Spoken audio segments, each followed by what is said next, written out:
It was supposed to be the perfect day.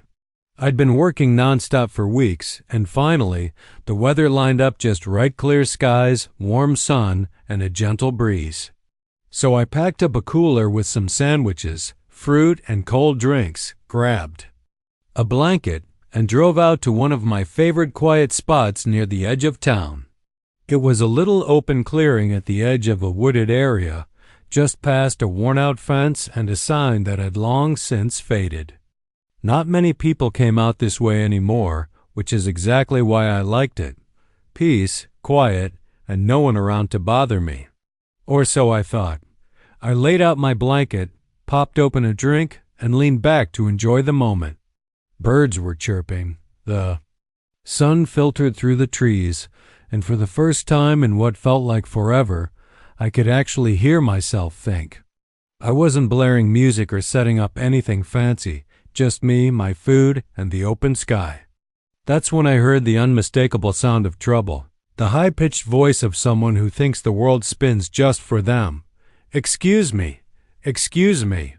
The voice screeched from behind me.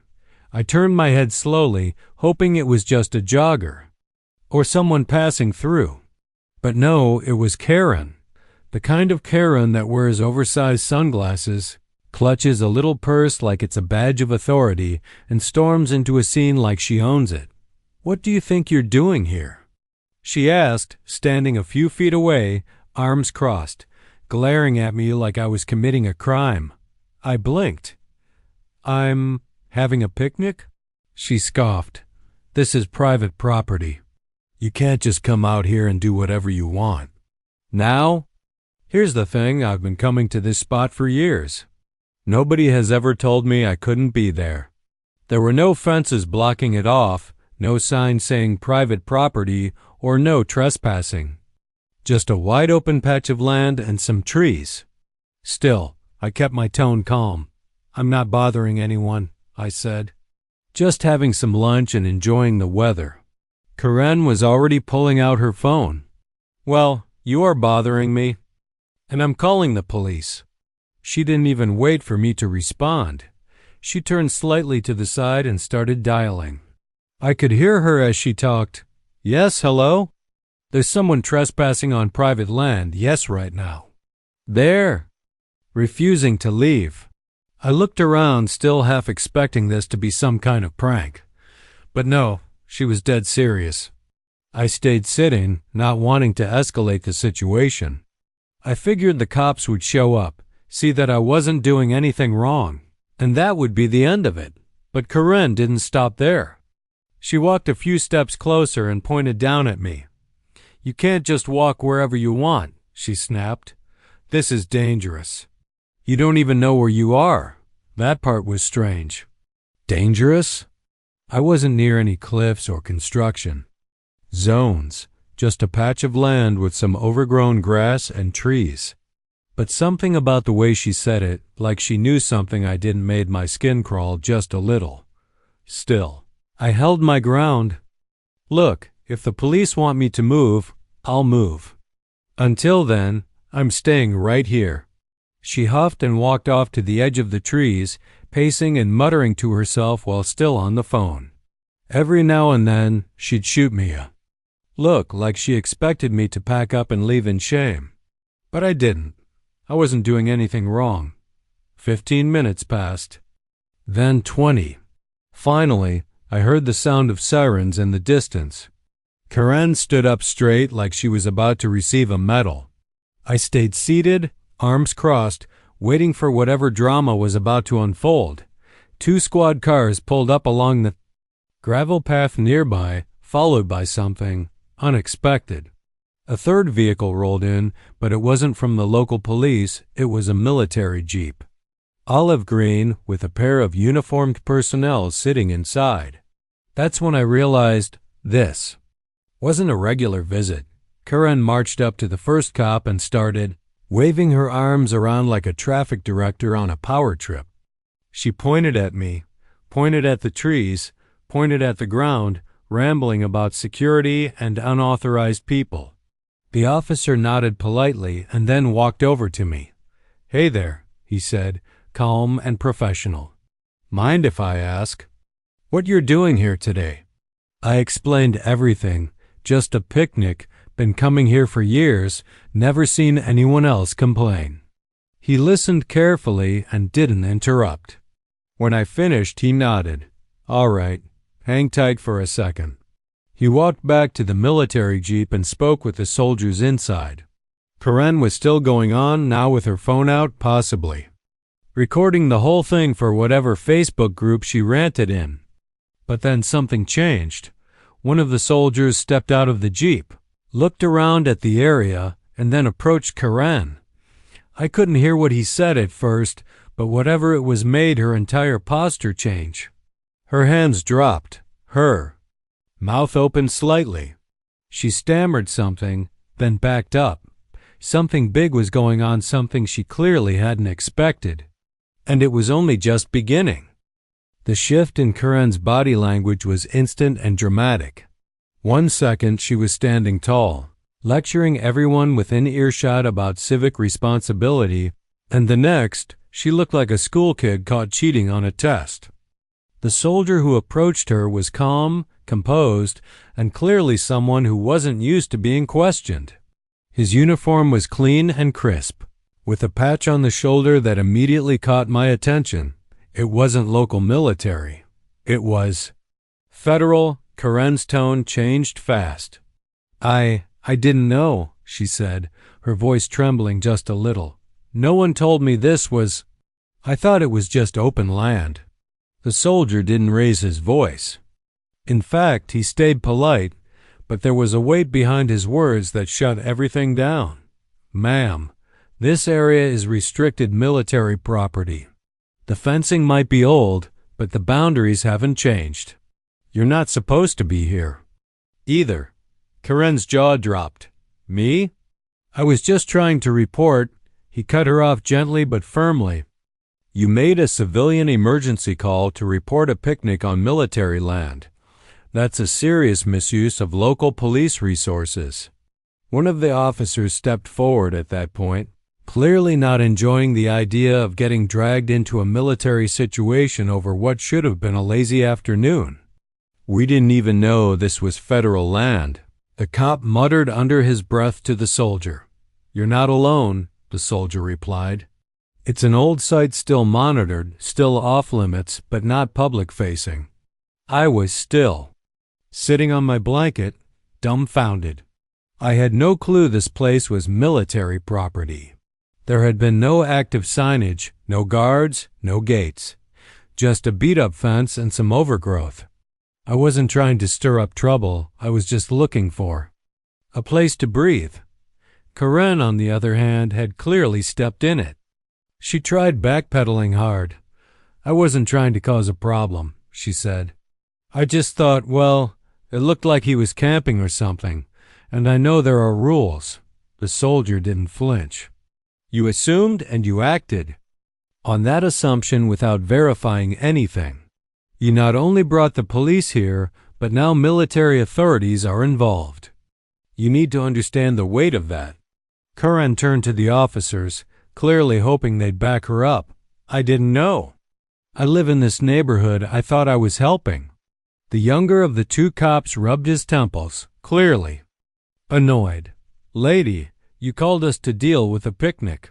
Do you have any idea how ridiculous this is starting to look?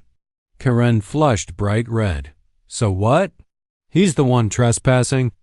The soldier turned his gaze toward me then, and for a moment I braced myself. Was I in trouble too?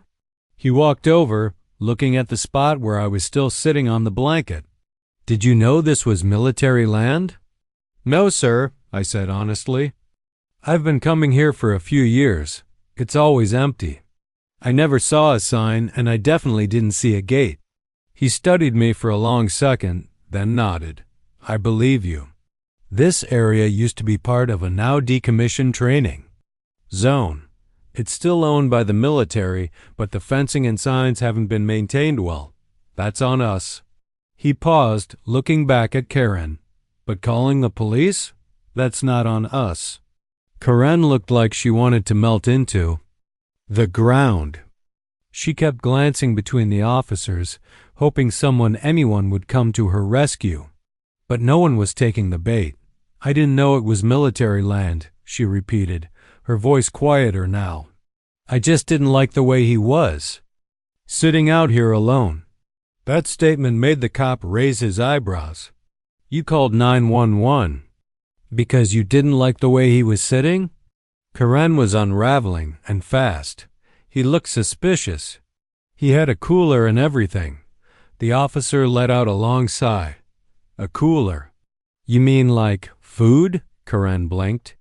"I didn't know what was inside it." Now everyone just looked tired. The soldier stepped aside and made a call on his radio. A moment later, another vehicle arrived, this one black, unmarked, and clearly government-issued. A man in plain clothes stepped out, flashing a badge that none of us recognized. He walked over and introduced himself to the group quietly. Then he turned to Karen. "Ma'am, we're going to need to ask you a few questions about why you're here today and what you thought was happening." Karen's eyes widened. "What? Why me? I'm the one who called this in." "That's exactly why," he said down at that moment. I realized something terrifying and funny all at once. Karen had just reported someone suspicious on military land to the police. And now she was being looked at like she might be a threat. The irony was so thick you could spread it on toast. I stood up slowly and started folding my blanket, hoping that would show I wasn't trying to stir anything up. The officer who had spoken to me earlier walked over again. "You're good to go," he said. "Just maybe, don't come back here." I nodded. "Trust me, I won't." I started walking toward my car, which was parked a little way down the gravel path, but I glanced back once. Karen was still standing there, surrounded by a federal agent, 2 police officers, and 2 soldiers, all trying to sort out why she thought she was doing a public service by calling in a picnic. Craziest part? She still didn't look sorry, just scared. That was the moment I realized people like her don't act out of concern. They act out of control. She wasn't trying to protect the land. She wasn't trying to keep anyone safe. She just didn't like the idea of someone enjoying themselves in a space she didn't understand. And now, her little tantrum had blown up into something that even she couldn't manage. By the time I made it back to my car, I thought the whole ordeal was over. The officers had said I was free to leave, and honestly, I wanted nothing more than to put that bizarre confrontation behind me. But as I sat in the driver's seat and looked through my rearview mirror, something caught my eye. Karen was still surrounded, and not just by local police. That federal agent? He wasn't letting her go. I lingered for a moment, engine idling, watching as the group of officials continued talking with her. Then, something unexpected happened. The soldier who had spoken to me earlier started walking toward my car. My first thought was, oh no, what now? I rolled down the window as he approached. "Hey," he said calmly, "mind sticking around for a few more minutes? One of our agents might want to ask you a few questions, just to confirm the timeline of what happened." I nodded. "Sure thing." It wasn't like I had somewhere urgent to be. And besides, part of me was curious what else could possibly come out of this mess. While I waited, the plain-clothed federal agent walked over to me, holding a small notepad. He was serious but respectful, introducing himself with a quick flash of credentials. I didn't catch the exact agency, but it was something federal, definitely beyond small-town jurisdiction. "I understand you visited this area before," he said. "Yeah," I replied.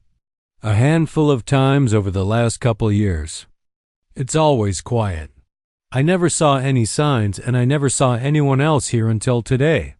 He nodded thoughtfully and jotted something down.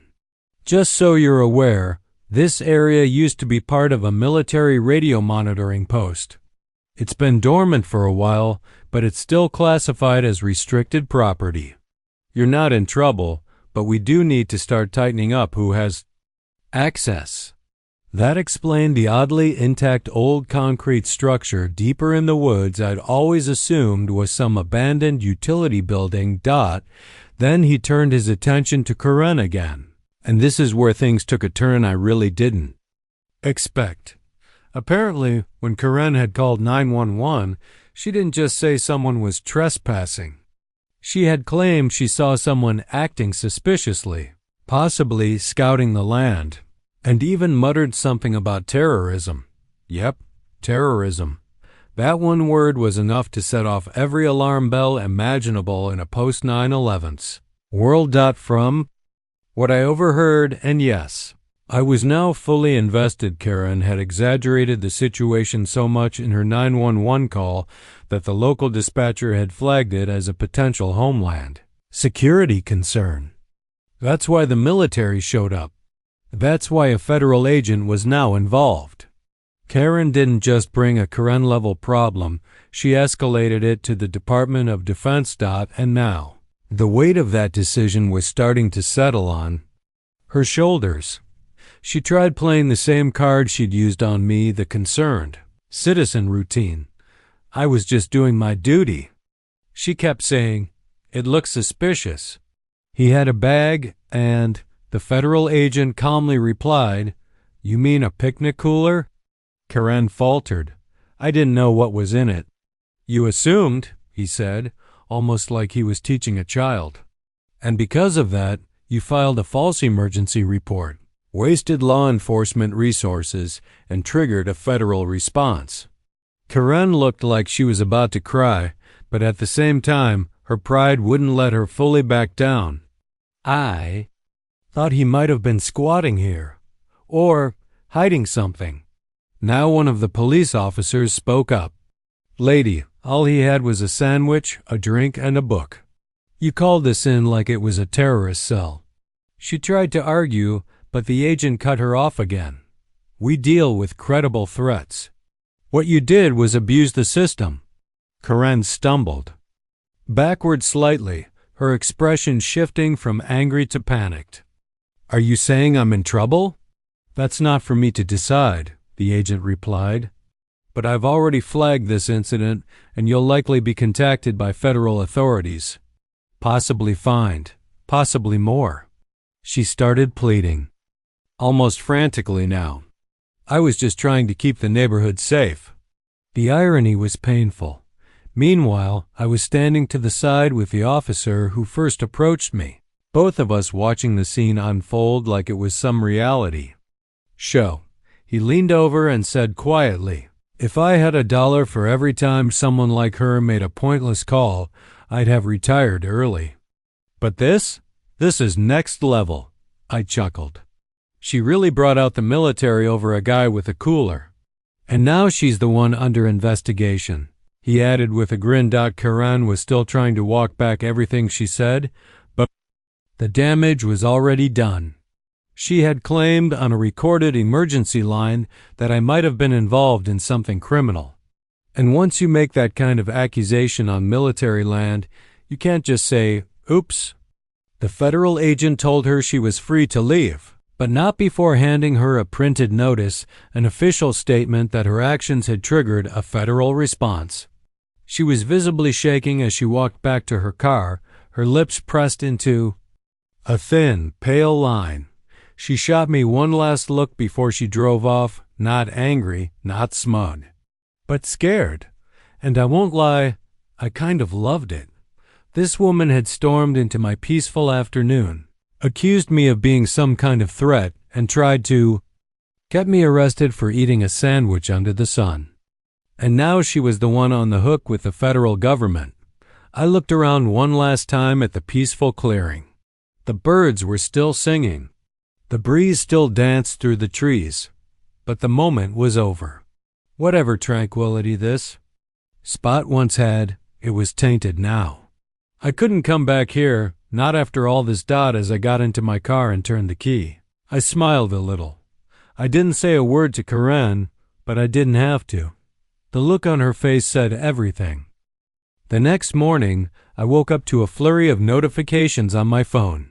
Missed calls, messages. even a couple of emails from neighbors I barely talked to. Something was going on. I opened my local community Facebook group out of curiosity, and there it was, a full-on explosion of drama. Karen had made a post trying to defend herself, and it backfired in the most deliciously poetic way possible. Her post was long, rambling, defensive, and filled with half-truths. She claimed she was just trying to protect her community, and that she acted out of caution because of unusual activity near the woods. Of course, she left out the part where she accused me of being a possible terrorist and triggered a federal response over a sandwich.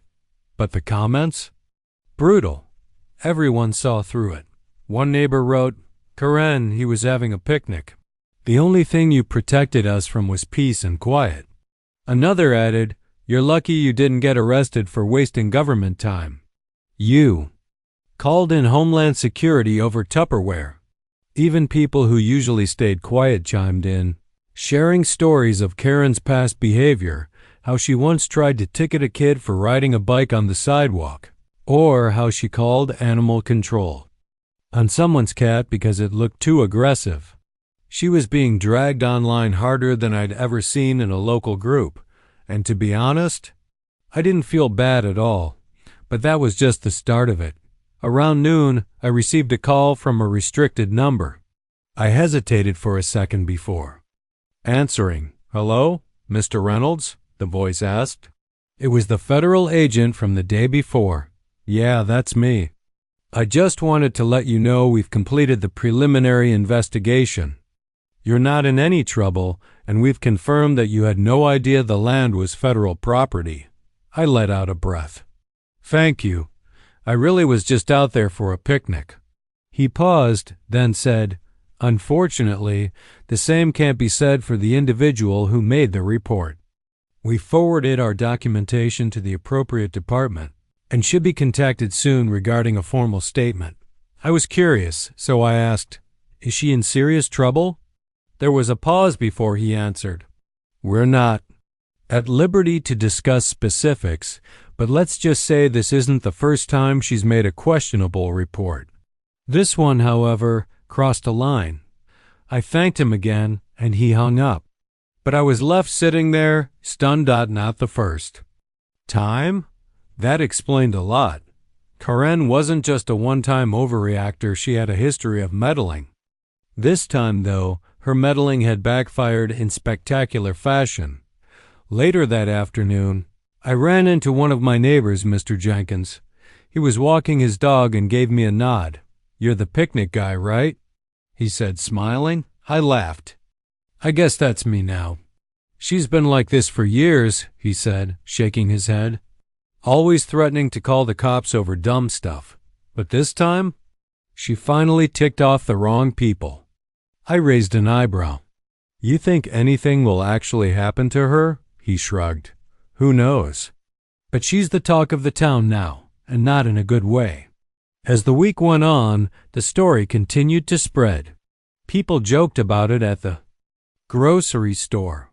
Someone even made a meme with a photo of a sandwich next to a military tank, captioned "Local terror threat neutralized." It was hilarious and a little surreal, but what came next was the real kicker. A few days after the incident, a town hall meeting was scheduled, one of those regular community gatherings that barely anyone attended. But this time, the place was packed. I decided to go, mostly out of curiosity, and to see if anyone would bring up the picnic incident. Oh, they did. Karen showed up late, wearing oversized sunglasses and keeping her head down. She looked nothing like the confident, demanding woman who'd barked at me in the woods. She looked rattled. About halfway through the meeting, during the public comment section, an older woman stood up. "I think we need to talk about the incident at the Old Trail Clearing," she said. "The one involving the police, the military, and sandwiches." A few people chuckled, not just because it was ridiculous, she continued, but because it brought attention to a bigger problem: people abusing emergency services. That got everyone quiet. She went on to explain how false reports strain police resources, create unnecessary panic, and in this case, had the potential to lead to something far more dangerous. What if the police had responded aggressively? What if the military had viewed me as a threat based on a bogus claim? She wasn't wrong. It had occurred to me in the days since how badly things could have gone if I'd stood up at the wrong moment, or said something that got taken the wrong way. Karen's actions could have had real, lasting consequences. When she finished, the room broke into quiet applause. Karen didn't say a word. One man stood up afterward and said, "We need to establish a clear community code for reporting things because calling the cops shouldn't be your first move just because you're annoyed." That comment sparked a whole discussion about neighbor accountability, unnecessary surveillance, and how fear-mongering often gets disguised as caring for the community. People weren't just upset, they were done with her. And while nothing official came out of that meeting, it was clear the tide had turned. Karen had burned one too many bridges. And this time, she didn't have a comeback. After the meeting, as people filed out, I walked past Karen. She glanced up at me for a split second. Our eyes met. She didn't say anything. She didn't need to. She looked ashamed, embarrassed, isolated. I kept walking. Back at home that evening, I made myself another picnic-style dinner grilled chicken sandwich, chips, a soda, and set up a little table on my balcony. I looked out over the neighborhood, feeling a strange sense of peace. It's funny how something so small, a sandwich in the sun, could spiral into something so big. But maybe it had to. Maybe people like Karen only learn when their delusions come crashing down around them, and maybe, just maybe, the rest of us could finally enjoy a little quiet again. In the days that followed the town hall meeting, a quiet shift rippled through the neighborhood. It wasn't loud or dramatic, it was subtle, but you could feel it. Conversations happened in hushed tones. Neighbors who once tolerated Karen now crossed the street to avoid her and her usual clique, the ones who always backed her up no matter what, seemed to vanish into thin air. It was like the entire neighborhood had been holding its breath for years, tolerating Karen's constant interference, and now they had a reason to finally exhale. And Karen? She disappeared. Not literally. She still lived there. Her car was parked in the same spot every day. Her porch lights still flicked on at sunset like clockwork, but she was gone. No more unsolicited HOA emails. No more 7 a.m. doorbell rings because your garbage bin was slightly crooked. No more peeking through the blinds the moment you stepped outside. It was as if she knew the damage had been done, and that there was no salvaging her reputation now. But the final twist came about a week later, when I received a letter in the mail. No return address. At first, I thought it might be from the HOA, maybe a formal statement or apology for the mess that had unfolded. But when I opened it, I immediately recognized the handwriting. It was unmistakably Karen's tight, dramatic cursive that looked like it had been practiced in front of a mirror for years. The letter was short. No greeting, no signature. Just 4 lines written in blue ink. I didn't mean for things to go that far. I thought I was doing the right thing. But I see now I was wrong. You didn't deserve that. I won't bother you again. No name. No, I'm sorry. No real ownership of what she did.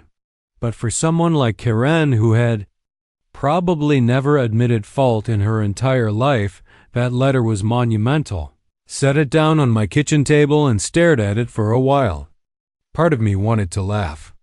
Another part wanted to rip it up and toss it in the trash. But mostly, I felt done. The whole situation had spiraled far beyond what I ever expected when I packed a sandwich and headed out for a quiet day in the sun.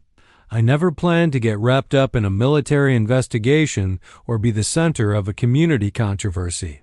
But somehow, by doing absolutely nothing wrong, I had become the face of a much-needed reckoning. A few nights later, something strange happened. I was walking my dog near the edge of the neighborhood trail, the opposite direction from where the picnic drama had unfolded, when I spotted a group of teenagers sitting around with a Bluetooth speaker, laughing, eating chips, and passing around sodas. One of them waved when they saw me. "You're the picnic guy, right?" I chuckled. "That's me." "Dude, you're kind of a legend now," I smirked. Not exactly the title I was aiming for. "Nah, seriously," the kid sighed. "People were always on edge around here because of her. Now everyone's just chill again." That struck me. They were right. The air felt lighter now, more relaxed. Families started using the sidewalks again. Kids played in driveways without constantly being told to lower their voices. It wasn't just about the picnic. It was about what the picnic exposed. Karen had ruled the neighborhood like a self-appointed sheriff. And once her badge was taken away, metaphorically and socially, people remembered what it was like to breathe freely. A few weeks later, I heard through the grapevine that Karen had officially stepped down from her role on the HOA board. No press release, no farewell speech, just a quiet resignation letter submitted by email. Someone else took over someone reasonable, and one of their first actions was to propose new community guidelines for emergency reporting and neighborhood conflicts. No more weaponizing the police. No more calling the authorities just because you didn't like the way someone looked or where they were sitting. It was small, but it mattered. Eventually, life returned to normal. I started going on walks again without constantly checking over my shoulder. I found a new picnic spot far from the old one, and definitely not on federal land this time. It wasn't quite as secluded, but it was peaceful in a different way. I appreciated it more now. One weekend, I invited a few friends to join me. We laid out blankets, unpacked snacks, and laughed under the open sky. And this time, no shouting, no lectures, no Karen. Just sunshine, sandwiches, and the sound of people enjoying themselves without fear of judgment. At one point during the picnic, someone asked, "Do you think she learned her lesson?" I paused before answering. "I don't know." I said, "Some people never really change. But I think she finally saw what it feels like when the world doesn't back you up just because you're loud." That night, as I sat on my balcony with a cold drink in hand, I looked out over the peaceful homes and quiet streets. And I felt something I hadn't felt in a long time. Closure, not the kind that comes from revenge or payback, but the kind that comes from surviving the storm, watching the clouds clear, and realizing you came out stronger and with your dignity intact. Karen had called the police over a picnic, and in doing so, she exposed herself to everyone.